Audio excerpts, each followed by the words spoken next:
Hello मेरे प्यारे बच्चों, मैं हूं आपके एजुकेटर नेहा सैनी और चैनल है science learning academy.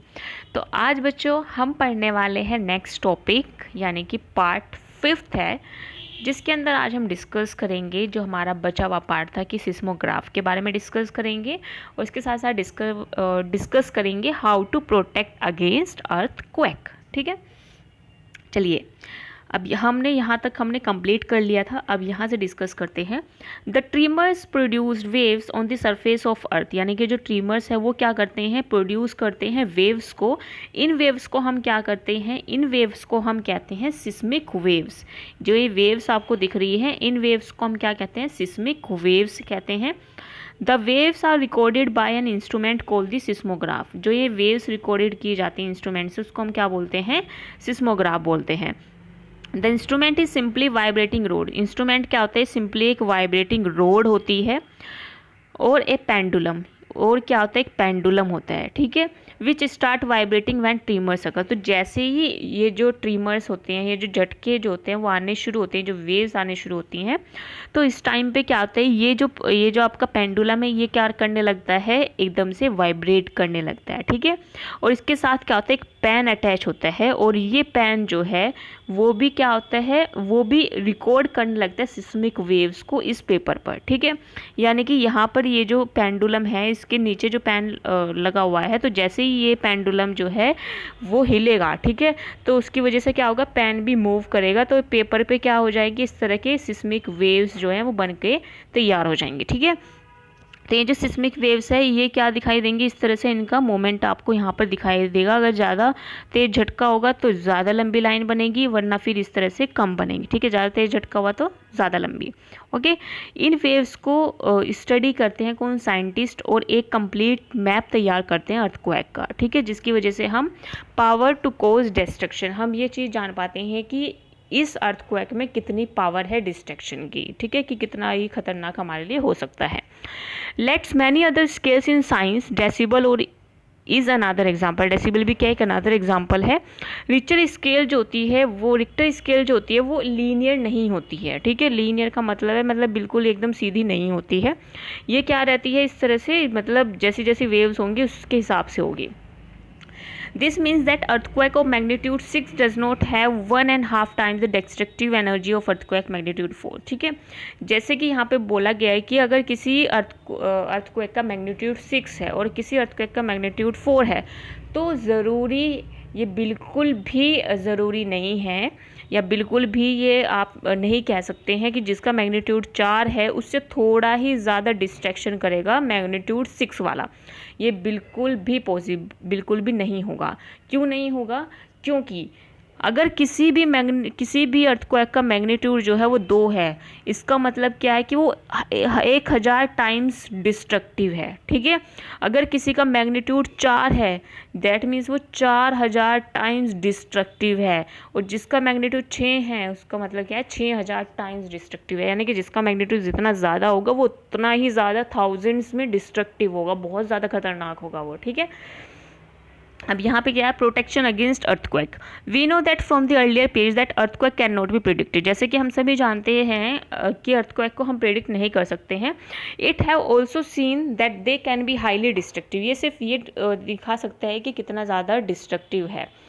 It is therefore important that we take necessary precaution to protect our self all the time. इसलिए हमें नेसेसरी प्रोटेक्शन लेना भी बहुत ज़्यादा ज़रूरी है।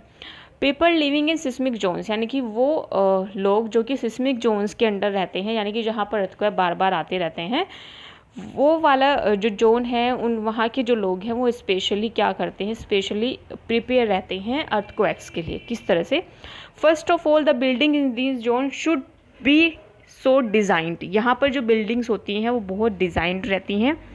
दे कैन विदस्टैंड मेजर ट्रीमर, जिसकी वजह से क्या होता है, अगर बहुत तेज झटका भी आए तो वो तब भी खड़ी रहें। Modern building technology can make it possible. जो मॉडर्न बिल्डिंग टेक्नोलॉजी है उसकी वजह से ये चीज़ पॉसिबल हो पाई है। It is advisable to make this structure simple so that it is a quake safe. ठीक है, ये क्या होता है, एडवाइजेबल होता है कि जो इसकी स्ट्रक्चर है वो सिंपल बनाई जाए, क्योंकि जिसकी वजह से हम सेफ रह सकें।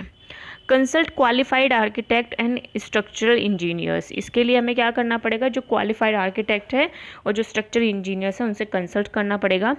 इन highly seismic areas the use of mud और timber is better than using heavy construction material, और जहाँ पे बहुत ज़्यादा सिस्मिक वेव्स वाला जो एरिया होता है वहाँ पे मड और टिम्बर का ज़्यादा यूज़ किया जाता है एज़ कम्पेयर टू बहुत ज़्यादा कंस्ट्रक्शन मटेरियल को यूज़ करें, ठीक है, जिसकी वजह से उसकी जो रूफ़ जो रहती है वो हल्की रहती है, और जिसकी वजह से अगर वो स्ट्रक्चर गिर भी जाए तो उससे कोई ज़्यादा हैवी डैमेज नहीं होता है, ठीक है। यानी कि बिल्डिंग्स ना बना करके वहाँ पर लकड़ियों की अगर हम छतें बना दें या वैसी मड वाली जो छतें होती हैं वो बना दें, तो इसकी वजह से नुकसान जो होगा बहुत कम होगा।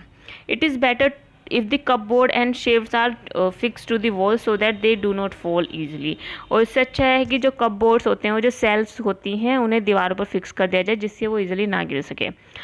Be careful when you hang wall photos, photo frames, water heaters etcetera, यानी कि आपको केयरफुल रहना है ऐसे एरिया में, क्योंकि अर्थक्वेक अगर आ जाता है तो पर्सन के ऊपर भी ये सारी चीज़ें जो है वो गिर सकती हैं, ठीक है। जैसे कि आपने घड़ी टांग रखी है, फोटो फ्रेम्स टांग रखे हैं दीवारों पे, या वाटर हीटर्स टांग रखे हैं। सीन सम बिल्डिंग्स में catch fire due to an earthquake, और कुछ बिल्डिंग्स में क्या होता है फायर भी कैच कर लेते हैं वो अर्थक्वेक की वजह से।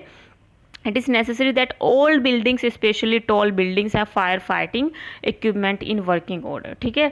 तो इसलिए जो बड़ी बड़ी बिल्डिंग्स होती हैं उनके अंदर फायर फाइटिंग इक्विपमेंट होना चाहिए एक वर्किंग ऑर्डर में, ठीक है। The central building research institute यानी कि रुड़की के अंदर जो है has develop known how to make quake resistant houses, ठीक है। तो ये जो सेंट्रल बिल्डिंग रिसर्च इंस्टीट्यूट है जो कि रुड़की के अंदर है, इन्हें पता है कि किस तरह से क्वेक रेजिस्टेंट हाउसेस बनाए जाते हैं। In the event that the earthquake does strike, take this following step to protect your self. First क्या है, if you are at home, अगर आप घर पर हैं, take shelter under a table, आप किसी टेबल के नीचे बैठ सकते हैं, और जब तक शेकिंग होना बंद ना हो जाए, जब तक झटके जो है वो बंद ना हो जाए तब तक आप उस शेल्टर के नीचे बैठे रहेंगे, ठीक है। यानी कि जब तक अर्थक्वेक के जो झटके आ रहे हैं वो जब तक वो कम ना हो जाए तब तक आप उस टेबल के नीचे ही बैठे रहें।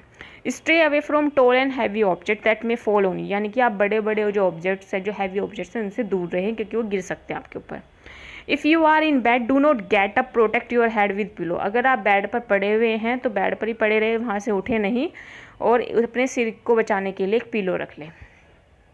नेक्स्ट है इफ़ यू आर आउटडोर, अगर आप बाहर हैं, एक क्लियर स्पॉट आप देखिए away from buildings, trees and overhead power lines drop the ground, ठीक है।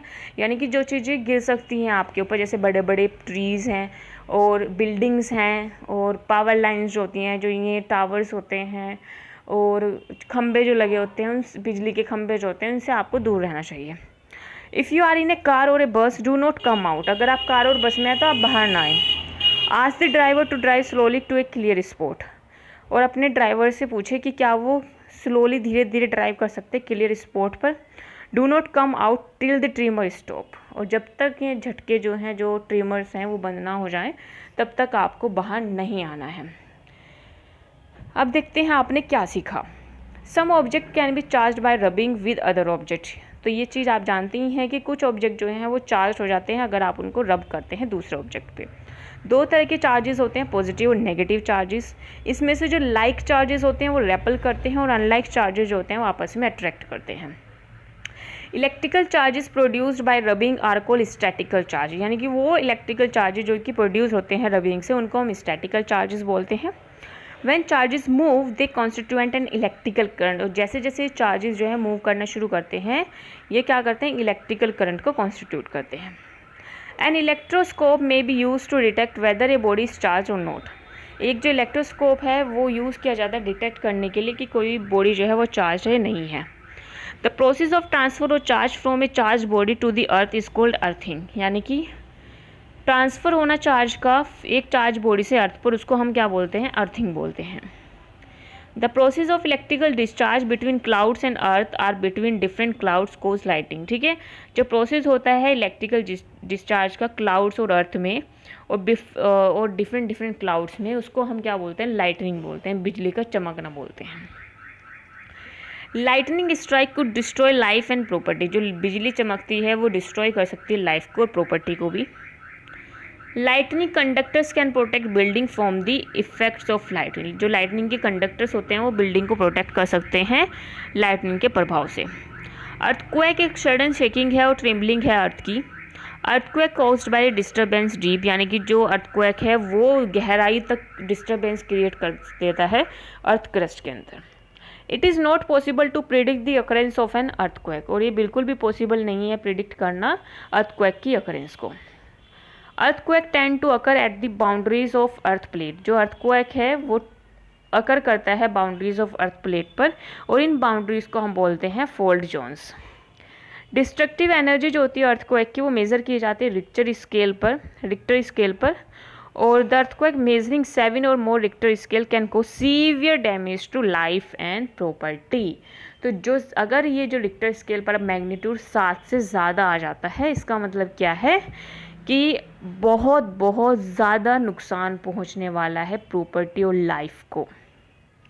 We should take necessary precautions to protect our self from earth, और हमें एक प्रिकॉशंस लेनी चाहिए अपने आप को बचाने के लिए अर्थक्वेक से।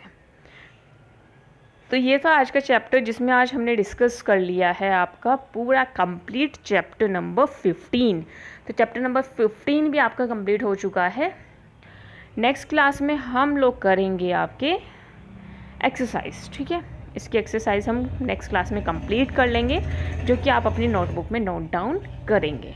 ओके, चलिए हम मिलते हैं आपसे नेक्स्ट क्लास में। अगर आपको कोई भी डाउट है, किसी भी तरह के कोई भी क्वेरी है, तो आप कमेंट बॉक्स में बता सकते हैं। इसके साथ साथ अपने अटेंडेंस का ध्यान रखना है।